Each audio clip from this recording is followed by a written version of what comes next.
नमस्ते। ऋषि तुल्य विश्वेश्वरैया की भूमि कर्नाटक में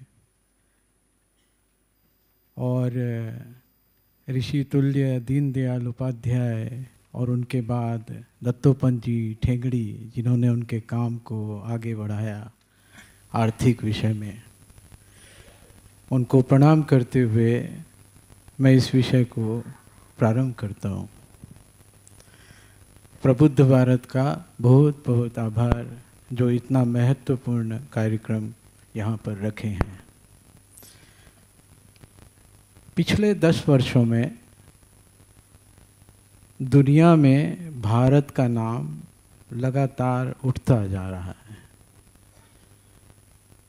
भारत की पहचान एक नए सिरे से सभी भारतीय भारत में और बाहर महसूस करने लगे हैं। ऐसे में यदि यह बात आती है कि भारत को तीसरा बहुत महत्वपूर्ण ताकतवर राष्ट्र बनना है, तो कोई अतिशयोक्ति नहीं है। यह तो होना ही था। भारत जाग रहा है। मगर जब हम ये तीसरा स्थान पाने के लिए लालायित हैं, तो हमें एक विषय पर गंभीर विचार करना होगा कि ये तीसरा स्थान का मापदंड क्या है। अभी दुनिया में अर्थव्यवस्था को जीडीपी ग्रोथ के नाम से हम लोग आंकते हैं सभी, और अभी भी यही मानना है कि जीडीपी में भारत तीसरा स्थान पहुंचेगा।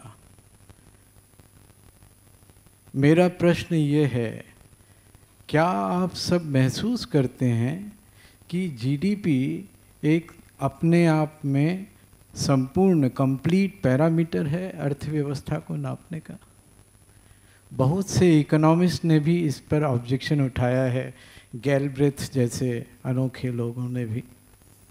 जन सामान्य में भी प्रश्न खड़े होते हैं कि यदि जीडीपी उठता जा रहा है तो जन सामान्य के जीवन में वो परिलक्षित क्यों नहीं होता। तो आज जीडीपी ग्रोथ में सबसे आगे कौन है? तो अमेरिका है, United states of America. But America तो पिछले 50 से 75 वर्षों से नंबर 1 पर है ऑलमोस्ट। मैं आपसे एक बात कहना चाहता हूँ। मैं 1979 में अमेरिका गया था एज ए स्टूडेंट, और बहुत नज़दीक से अमेरिका को देखने का अवसर मिला। तो मुझे तो 2 अमेरिका दिखाई देते हैं। एक वह अमेरिका है जो वर्ल्ड वॉर के बाद में, और ये मैं आर्थिक विषय से कह रहा हूँ, 2 अमेरिका आर्थिक दृष्टि से ही कह रहा हूँ। एक जो वर्ल्ड वॉर के बाद में 1944 में ब्रेटन वुड अमेरिका में पूरे विद्वानों का, वेस्टर्न विद्वानों का कॉन्फ्रेंस हुआ, वहाँ से जीडीपी को स्थापित किया एज ए मेजर ऑफ। और आज तक पूरे दुनिया में जो भी हर देश में जो वेस्टर्न पूरा इंस्टीट्यूशंस हैं, आरबीआई जो बना है, या कुछ भी जो पॉलिसी है, इन्फ्लेशन है, इंटरेस्ट रेट है, मेथडोलॉजी है, इकोनॉमिक सब्जेक्ट जो पढ़ाया जाता है, वो सब वेस्टर्न जो स्ट्रक्चर बना है इंटेलेक्चुअल, उसके आधार पे है। तो 1945 से 70s, लगभग मिड 70s तक जो अमेरिका था, वो निगेटिव, मतलब पॉवर्टी से उठकर 70% प्रॉस्पेरिटी तक एक एवरेज अमेरिकन को लेकर गया। मतलब क्या कि साधारण अमेरिकन 1975 का 30% समय काम करके पूरा जो जीवन की आवश्यकता है, कपड़ा, मकान, सब मिल जाता। 70% समय उसके पास था और कुछ नया करने का। तो 70% prosperous America was there in 1970s। और आज अमेरिका की जो हालत है, 40-50 वर्षों में हाहाकार मचा हुआ है अमेरिका में। हाहाकार आर्थिक रूप से यूरोप में मचा हुआ है। एक जो मेजॉरिटी ऑफ पॉपुलेशन है बहुत कष्ट में जी रही है। क्यों? वो 70% तो ख़त्म हो गया, निगेटिव में चला गया, और 2-3 साल पहले का डाटा जो है -2%, जो +70% का अमेरिका था प्रॉस्पेरिटी 70s में, वो अभी -2% फॉर एन एवरेज अमेरिकन। तो वो अमेरिका भी जीडीपी में फर्स्ट था, ये अमेरिका भी जीडीपी में फर्स्ट है, तो कुछ तो गड़बड़ है। और भारत ने कौन से अमेरिका के पीछे नंबर 3 आना, यह विचारणीय प्रश्न है। तो गड़बड़ कहाँ हुई? गड़बड़ हुई कि जीडीपी को नंबर से आंकना, केवल नंबर से आंकना। अभी टमाटर, यदि टमाटर जैसा टेस्ट नहीं करता है तो 1 किलो ज़्यादा उत्पादन हो गया तो क्या फ़ायदा है? आधा किलो अच्छा देसी टमाटर अभी बम्बई में नहीं मिलता। तो क्वांटिटी के साथ में क्वालिटी मेजर करने का नियम तो हर प्रोडक्ट में है। तो ये जीडीपी पे क्वालिटी मेजर क्यों नहीं होता? यदि जीडीपी का क्वालिटी मेजर करेंगे तो क्या पैरामीटर होगा?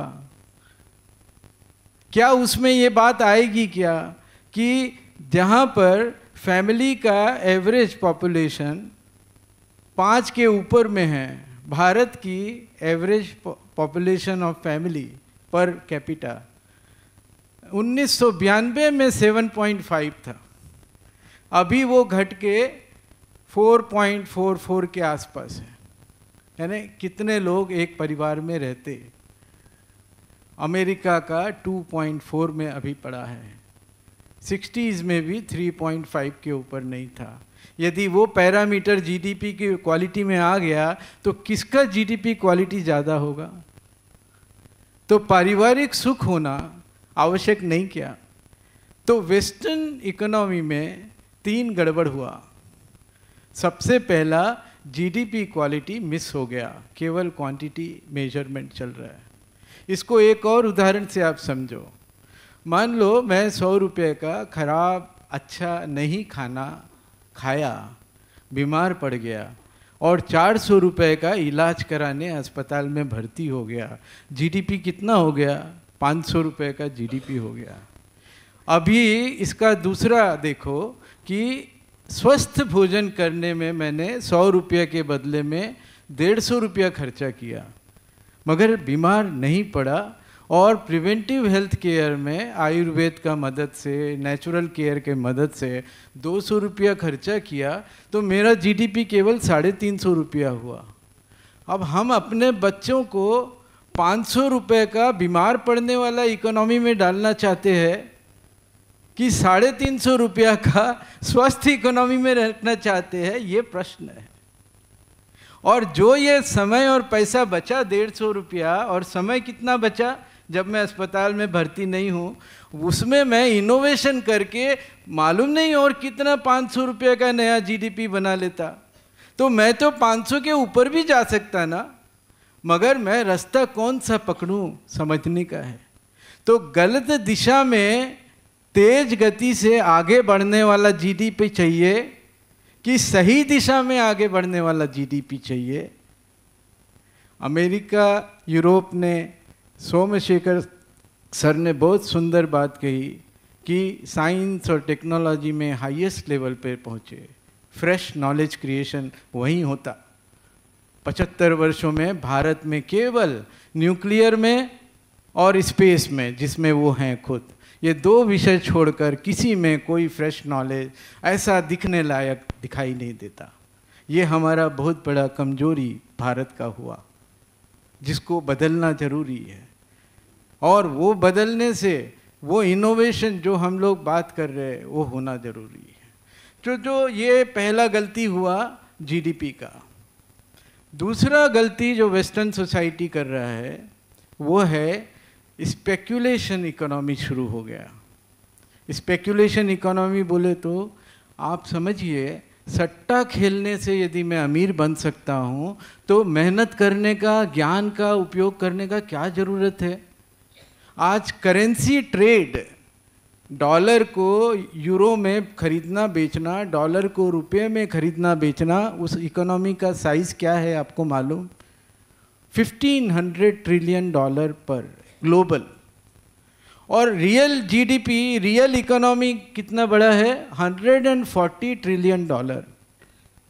तो सट्टे का अर्थव्यवस्था, रियल अर्थव्यवस्था जिसमें हम लोग सब काम करते हैं, से 10 गुना बड़ा। तो उसका आपको सट्टे का अर्थव्यवस्था चाहिए क्या? भारत में इसका एक और बहुत खराब हो गया। क्या? 2004 से लेके 2014 के बीच में आप जहाँ रहते हैं उस घर का रेट थोड़ा ध्यान करिए अपने मस्तिष्क में। मैं जहाँ रहता हूँ, बम्बई में रहता था, जो मकान 2004 में 15 लाख 20 लाख का था, उसका कीमत अभी 2 करोड़ 2.5 करोड़ हुआ। 2014 में हुआ, उसके बाद से स्टैग्नेट होके अभी भी डाउन नहीं है, थोड़ा थोड़ा ऊपर है। ऐसा क्या अनोखा हो गया कि ज़मीन का कीमत हर साल 100% बढ़ रहा है और 1000% 10 साल में बढ़ गया। तो अब भारत पूरा सट्टे की अर्थव्यवस्था में 2004 से 14 में घुस गया। केवल स्टॉक मार्केट, करेंसी ट्रेड में नहीं, ये पूरी प्रक्रिया गांव तक चली गई। इसका बुरा असर हमारे देश में हर एक पर हो रहा है। अभी तो मकान लेना किसी नौजवान पीढ़ी के लिए इम्पॉसिबल है। यदि माँ बाप यदि उसे अपना घर नहीं देते हैं, वो खरीद नहीं सकता, चाहे वो 50,000 कमा रहा हो या लाख रुपया कमा रहा हो। और लाख रुपये कमाने वाले भी भारत में संख्या कितनी होगी? 10% के ऊपर होगी। तो हम कौन सी अर्थव्यवस्था में घुस गए हैं और इसे प्रगति कहने लगे हैं? तो ये कोर्स करेक्शन स्पेक्यूलेशन का तीसरा जो गड़बड़ हुआ वेस्टर्न सोसाइटी में, ये जो स्पेक्यूलेशन होने से क्या होता है कि जिसके पास पुराना कैपिटल का ताकत होता है, कैपिटल उसके तरफ खींचता चला जाता है।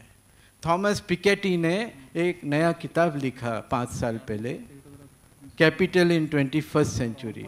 उनका 2 कंक्लूजन, केवल 500 पेज का किताब है, उनको शायद नोबेल प्राइज़ भी मिलने वाला था, इतना प्रसिद्ध वो किताब है।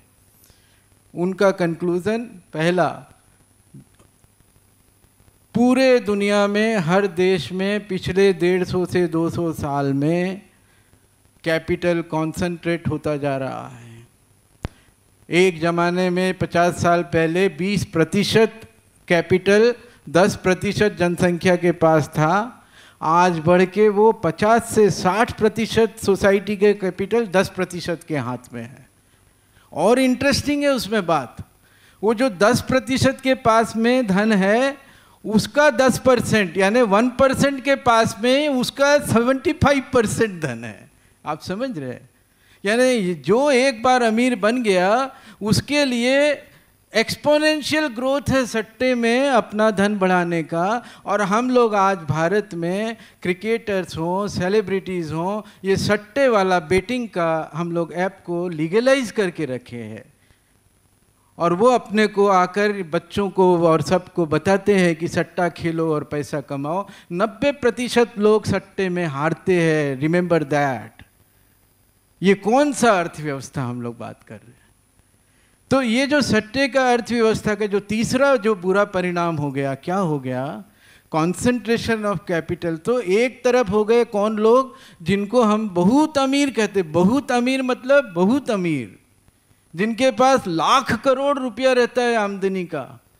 और दूसरे तरफ कौन लोग, जो 90%, 80%, 70% जनसंख्या जो 24 घंटा भी काम करे तो उसके पास में एक फंडामेंटल बेसिक नीड के बहुत ऊपर उठने का गुंजाइश नहीं है।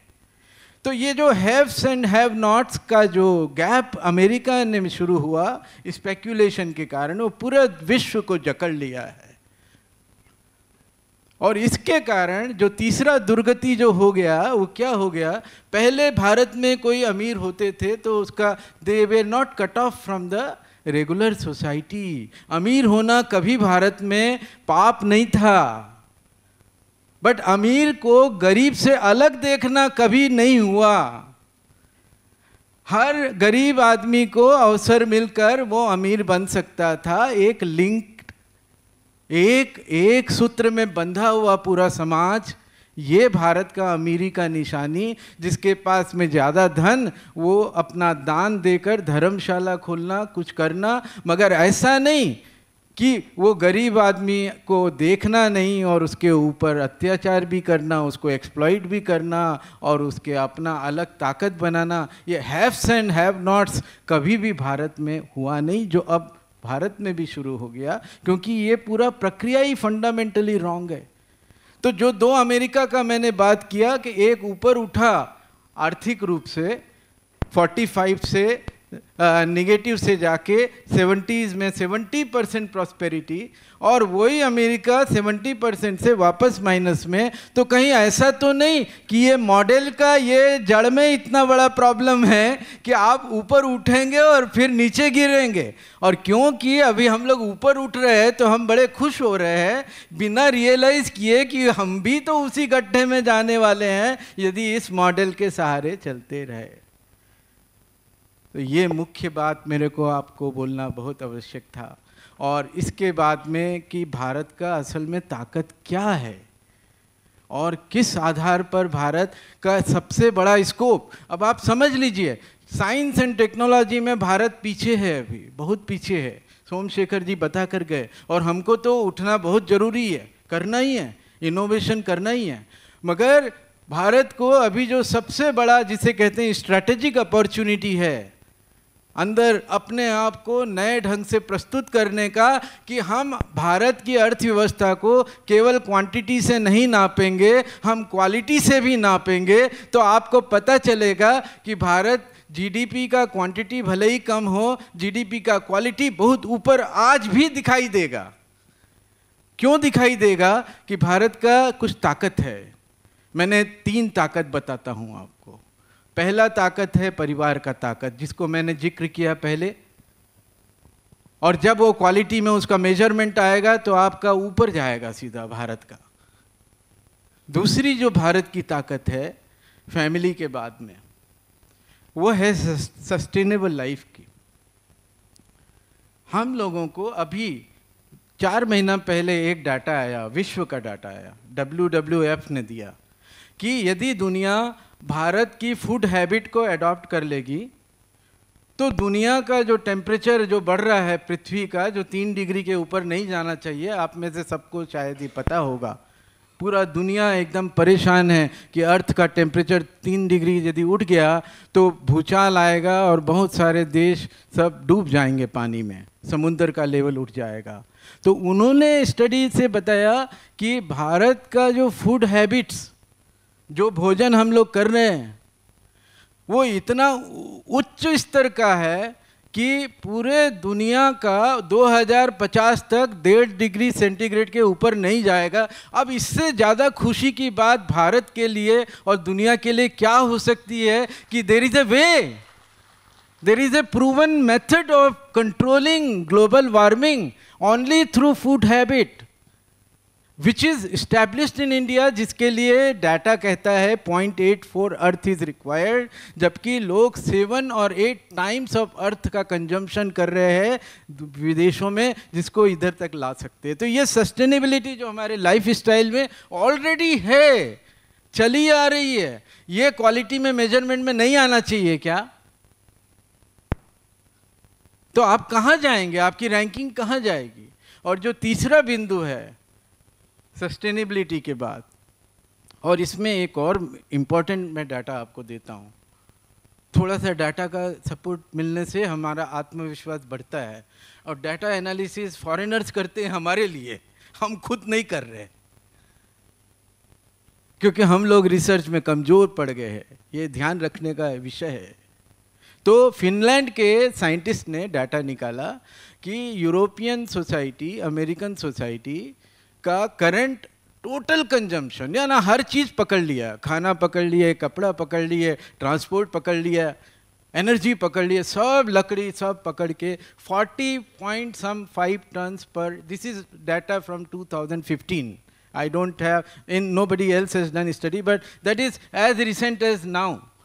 Or it will be in that same direction. 40.5 tons per capita, per Western society का आदमी per year consume करता है. और उनका second conclusion कि इसको घटा के यदि 8 टन नहीं किया,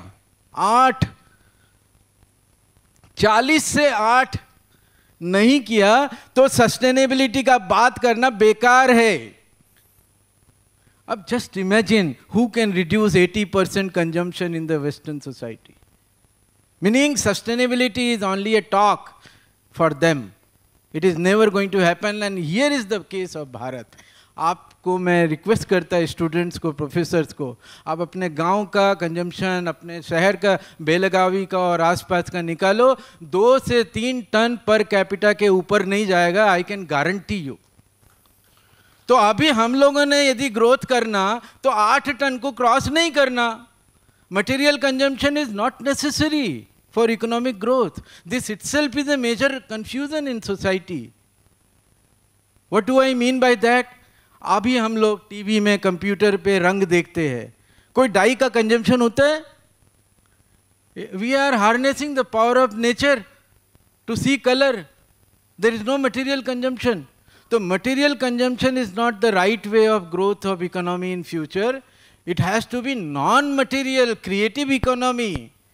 चाहे वो फिल्म मेकिंग हो, चाहे स्पोर्ट्स हो, चाहे आइडियाज़ का आदान प्रदान हो. some young person can write a important original paper which gets paid for say 10 lakh rupees by some magazine like Nature. That is the economy we are looking forward to. So understand कि sustainability is the third important strength of India, which has been touched upon, and my friend, I think Kanak Sabapati ji is going to talk about it, is entrepreneurship. 80% European और American job में हैं. 80% भारतीय job नहीं करते हैं. आपको मालूम है, ऑर्गेनाइज सेक्टर के नाम पर हमारे जैसे पढ़े लिखे लोग कुल मिलाकर, चाहे small scale, medium scale, large scale या गवर्नमेंट, कहीं भी जॉब करते हैं, 6 से 8% के ऊपर नहीं है. 90 से 92% लोग बिना किसी के यहाँ एम्प्लॉयमेंट किए अपना जीवन यापन करते. ये भारत है. ये फ्री इंडिविजुअल, जिसका समय फ्री, जिसका माइंड फ्री, मगर वो फंस गया है इकोनॉमिक प्लानिंग के मिसमैनेजमेंट में, तो उसको अभी रोजी रोटी से ज़्यादा नहीं मिलता. ये करेक्शन होना बाकी है. तो ये 3 गुणों को लेकर भारत एक नई दिशा बना सकता है और जीडीपी क्वालिटी को पैरामीटर पहला बनाकर विश्व में आगे बढ़ने की गति तेज कर सकता है. इसका ये मतलब नहीं है कि हमें क्वांटिटी में जीडीपी नहीं बढ़ाना, कतई मतलब. मैंने आपको उदाहरण दे के समझाया. और इनोवेशन जब तक नहीं आएगा भारत में वापस, तो हमारा जो माइंड्स, अभी 2 चेंज भारत के लिए बहुत ज़रूरी है. 2 फंडामेंटल चेंज बहुत ज़रूरी है. इतना बोल के मैं रुकूंगा, समय थोड़ा ले रहा हूँ. 2 चेंज. पहला चेंज है माइंडसेट का. सब लोग बात करते हैं माइंडसेट चेंज होना, माइंडसेट चेंज होना. क्या चीज चेंज होना माइंडसेट में? माइंडसेट में 2 चीज चेंज होना. और ये जो नई पीढ़ी के बच्चे यहाँ बैठे हैं, जो भविष्य के भारत के कर्णधार आप ही हो, आपने ये 2 बात को नोट करना अपने अंदर. पहला ये कि शेड योर फियर, पूरा फियर को दूर कर दो, डर को बाहर निकालकर फेंक दो. खाने से ज़्यादा जीवन के लिए और कोई चीज़ जरूरी है नहीं, कोई इंपॉर्टेंट नहीं है. Covid has already taught us. कोई बड़ी बात नहीं है जिंदगी जीना. It's a very easy thing to live life. It's a very simple thing to live life. You young generation has to understand no fear any more for money.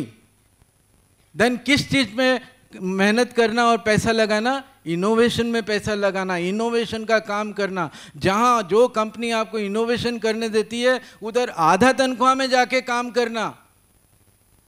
और जो entrepreneur already successful है उनको ये mindset को change करना पड़ेगा। हम लोग 20 साल मेहनत करते हैं अपने बच्चों के लिए, हम सब करते अपने अपने बच्चों के लिए, पूरा ताकत अपने बच्चों के लिए लगाते। अरे अब समय आ गया है कि आप दूसरे के बच्चे को भी अपना समझना चालू कर दो। What do I mean by that? हमारे कितने लोगों के पास में 10 करोड़ से लेके 100 करोड़ का संपत्ति है। पूरा एसएमई सेक्टर इतना विशाल सेक्टर है भारत में, अब पैसे की कोई कमी नहीं है। Can you not create venture funds in Belagavi, for example? 6,000 entrepreneurs are living here. That will empower यहाँ के बेलगावी के जो young generation है, they will become innovators, they will become creators of the new knowledge. Why it cannot be done? ये number का खेल नहीं है। एक स्टीव जॉब आया और उसने दुनिया को बदल के रख दिया। अपने में से एक स्टीव जॉब नहीं निकलेगा, ये बोलना बहुत बड़ा बेईमानी है। दिक्कत स्टीव जॉब के ना होने का नहीं है भारत में, दिक्कत ये है वो अपॉर्चुनिटी नहीं है। इन टर्म्स ऑफ क्या होता है, इनोवेशन करते हैं, कोई गारंटी नहीं होता। 10 मेहनत करते हैं, 8 फेल हो जाते हैं, 2 सक्सेस होता है, मगर उसी से पूरा दुनिया बदल जाता है। हम लोगों ने ये माइंडसेट एंटरप्रेन्योर्स ने चेंज करना, ये बहुत बड़ा रिक्वायरमेंट है। और दूसरा जो है कि हमें अपना जो गांव और शहर को जोड़ना। अभी 2/3 पॉपुलेशन गांव में रहते हैं।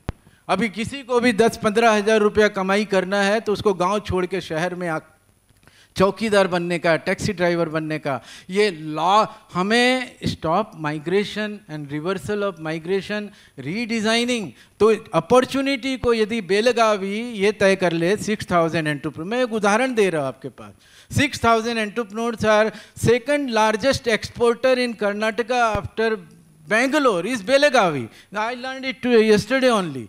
Nobody knows in the country इतना important ये town. अभी ये यदि तय कर लेगा कि नहीं हम लोग ये जो इनोवेशन में जाएंगे और 60 बच्चों को हर साल तैयार करेंगे as an innovator, innovative entrepreneur, so what kind of miracle will come about? So see, innovation doesn't come necessarily only by total money investment, but वो जो थोड़ा सा पैसा चाहिए जिसमें उसके पैशन को प्रूफ ऑफ कॉन्सेप्ट तक पहुंचना है, that is the only money which is required. But we do not have attitude. 1 lakh crore रुपए रखने वाले लोगों का भी मन इतना छोटा है भारत में कि उन लोग इनोवेशन में, नॉलेज वाले लोग के पीछे 1 पैसा इन्वेस्ट नहीं कर रहे। ये दुर्भाग्य है। ये 2 करेक्शन करने के बाद भारत राइज तो करना ही करना है, इसका कोई मेरे को शंका नहीं। मैं अपने बात को यहाँ रोकता हूँ।